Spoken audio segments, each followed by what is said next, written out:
What's going on, YouTube? Listen up, young elder gang. This is Ted Strokes at you with another banger. Please make sure you like, subscribe, and share this video.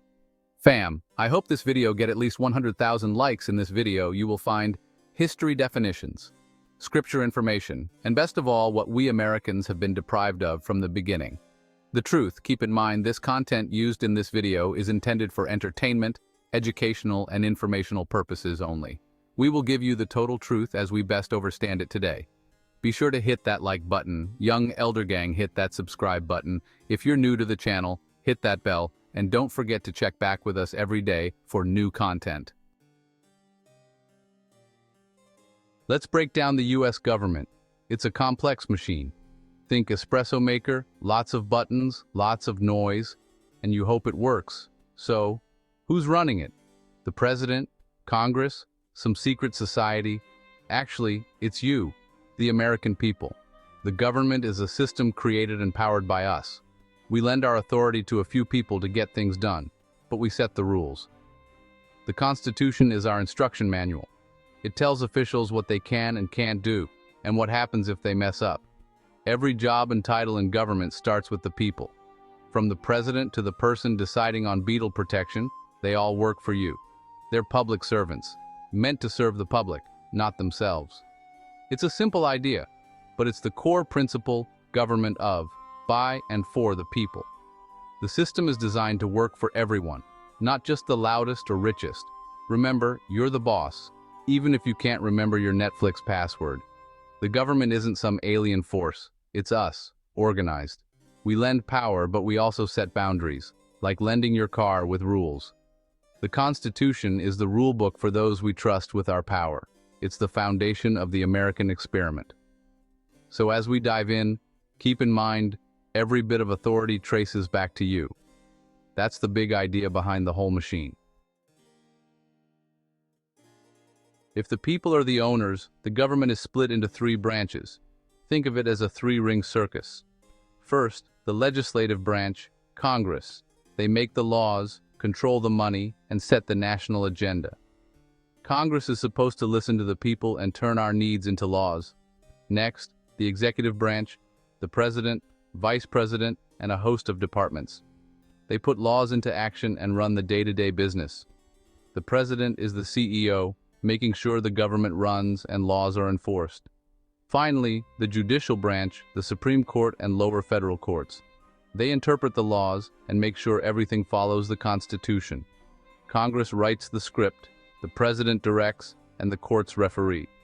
Each branch has a distinct job, and none can do it all alone. The founders split power on purpose. No one gets the remote, the popcorn, and the final say.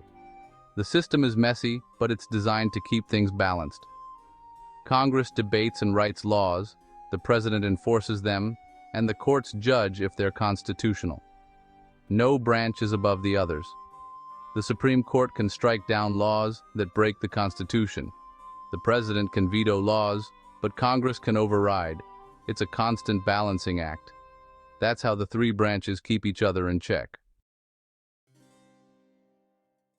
Let's get specific. Congress is split into the House of Representatives and the Senate. The House has 435 members, elected every 2 years, representing local districts.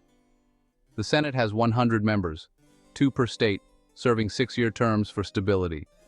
The president leads the executive branch, signs or vetoes laws, and commands the military. The vice president backs up the president and breaks Senate ties. The cabinet runs major departments like defense and education, advising the president.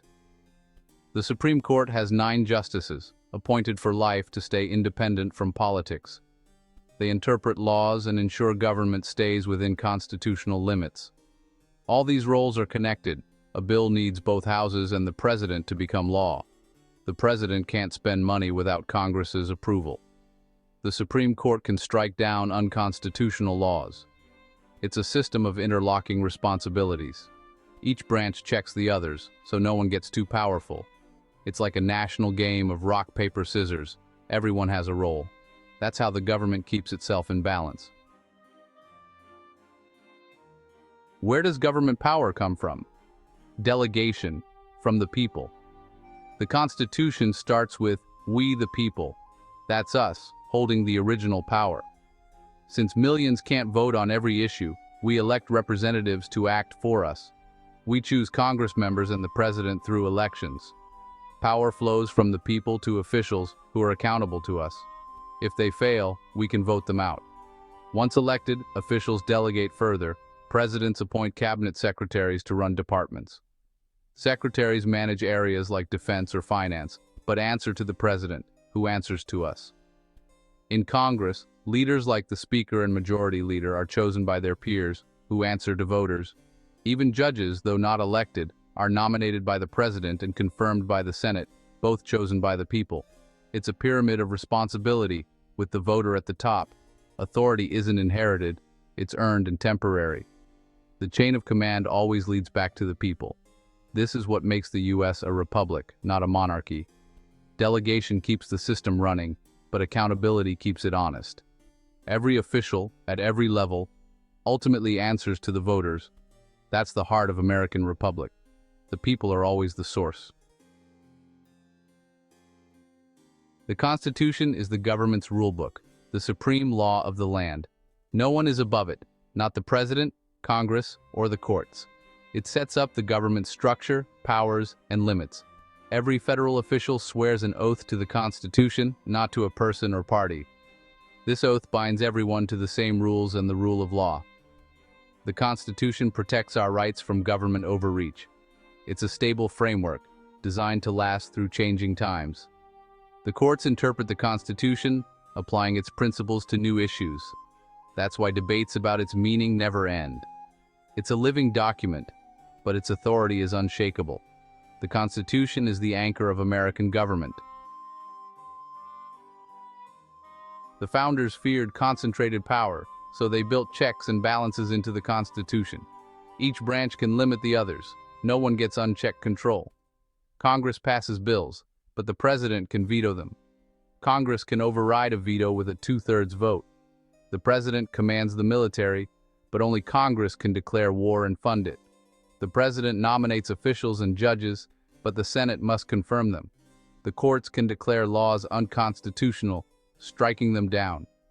The president appoints judges, but the Senate confirms. If people disagree with the Supreme Court, they can push to amend the Constitution. It's a system designed for compromise and debate. The branches are meant to challenge each other.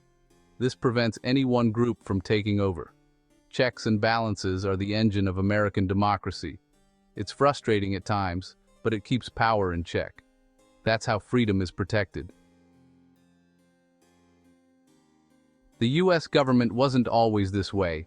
The first system, under the Articles of Confederation, was a disaster. States had most of the power, and the national government was too weak to function. Chaos followed. States fought, printed their own money, and the government couldn't fix it.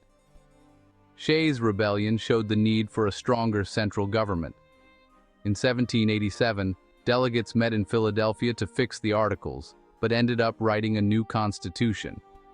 They created a government with 3 branches, checks and balances, and shared power between states and the national government. It was a compromise, a more perfect union, not a perfect one. The new system balanced strength with liberty. This shift was a turning point in American history.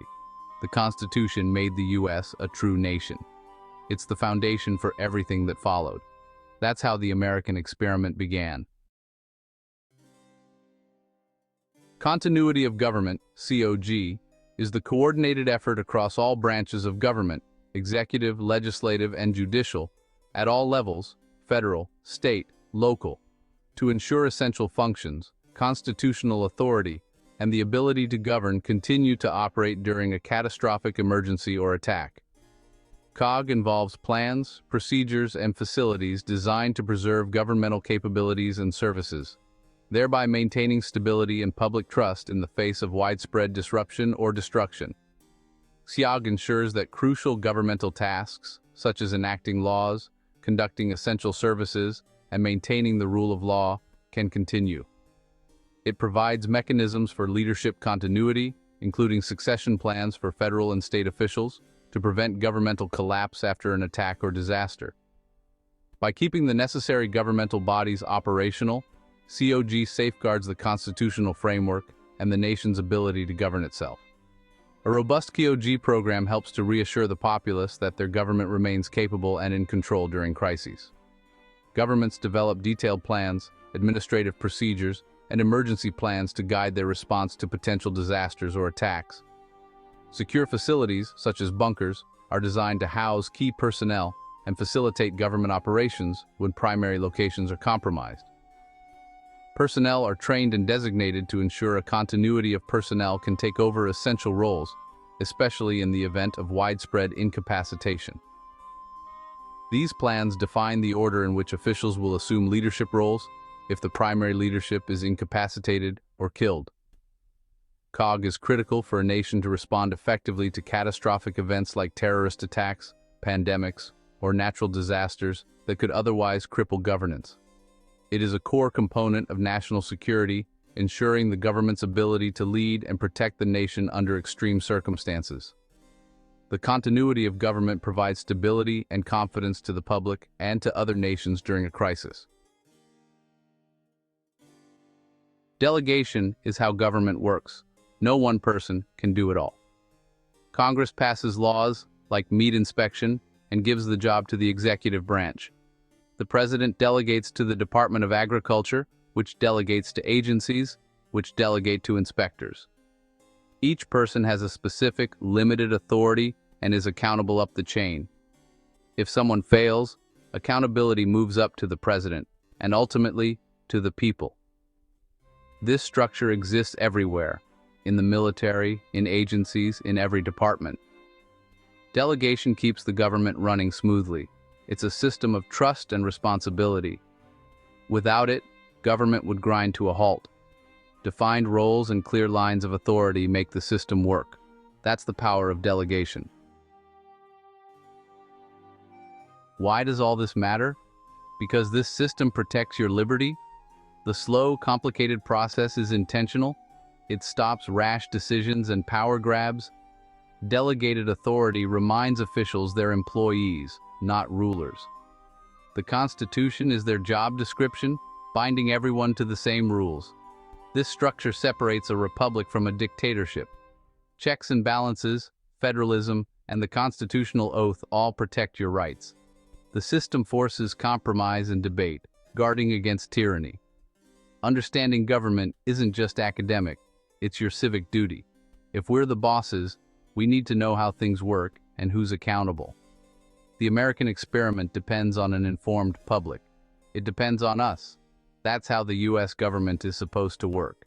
Now, if you'll excuse me, I have a squirrel meeting to attend.